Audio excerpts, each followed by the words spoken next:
So for those of you that have been with the channel for a while, you know that I have a boss, the culture boss, and she oftentimes gives me insight into things that she thinks on many, many issues. And being more of a normie than I am, I get a lot of insight, and I appreciate it.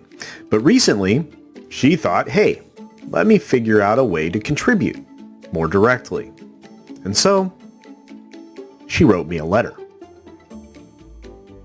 Let's take a look at it.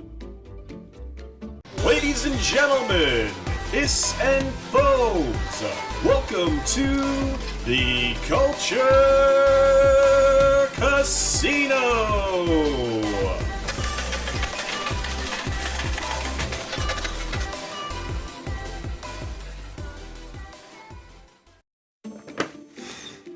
From the letter, Culture Boss here.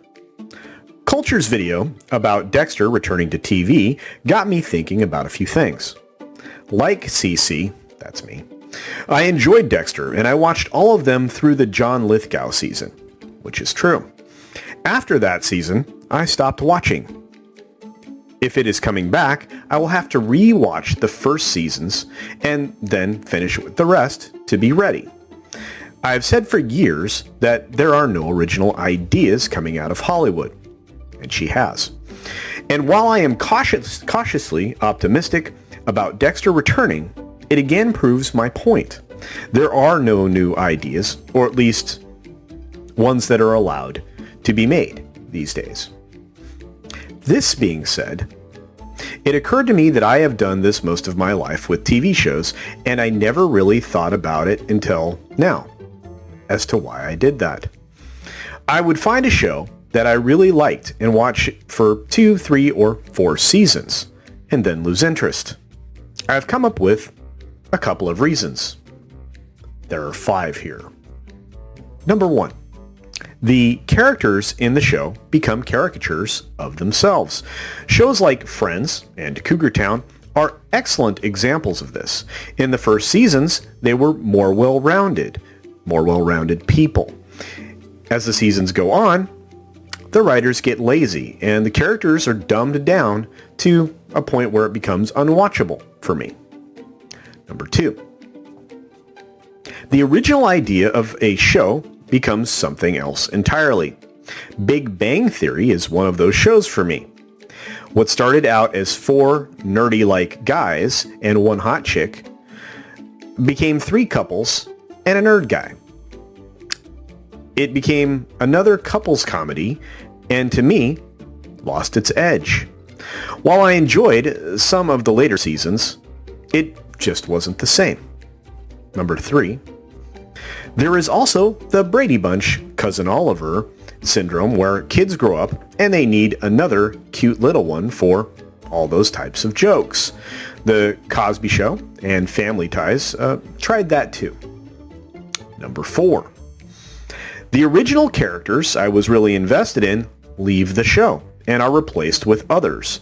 Good examples of this for me are CSI and NCIS. I really loved the original casts and just didn't care about the new ones that were added later, so stopped watching. And number 5.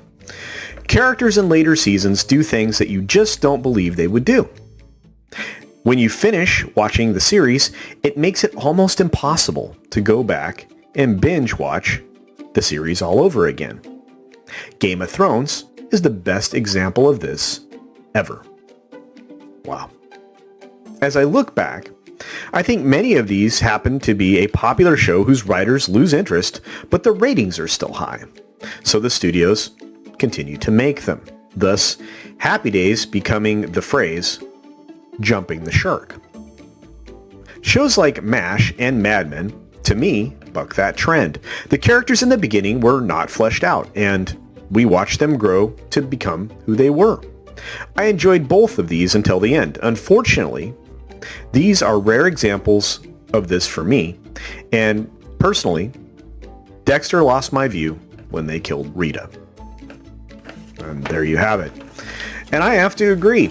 Again, lots of insight there. Reasons why people lose interest in shows. And I think we can agree that of the couple there, 5 of them, she hit on some really good points, which is why I'm lucky to be able to interact and, have the boss around, right?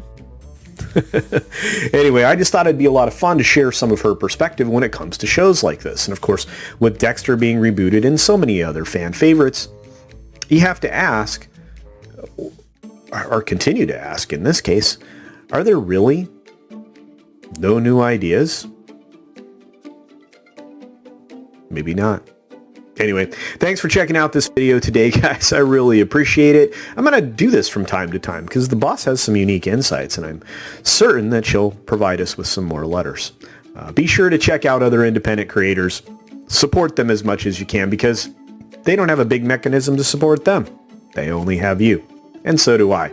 So thank you for being here and checking out the content of this video today and my entire channel and now my channels as a whole. So thank you. Be sure to take care of yourself. Take care of others. Wash your hands, of course, because it's good hygiene. And until next time, bye. Hey there. One last quick note before I let you go. And before we make it to the end of this video. I, CultureCasino, have a brand new Teespring store. That's right, you can now go to Teespring, look up CultureCasino, or use the link in the video below, and pick out some handsome and beautiful CultureCasino merchandise with many different designs and styles and colors, many different items. I was actually surprised at all of the things that you could create, and I have some more designs and items on the way here shortly. But, if you want to support the channel in that way, there is some merch. Otherwise, here comes the ending. Thanks for visiting today. Be sure you're subscribed and hit that for alerts. Yay! Of course, like and share all of the videos that you can as it helps with the algorithm. Have a great day.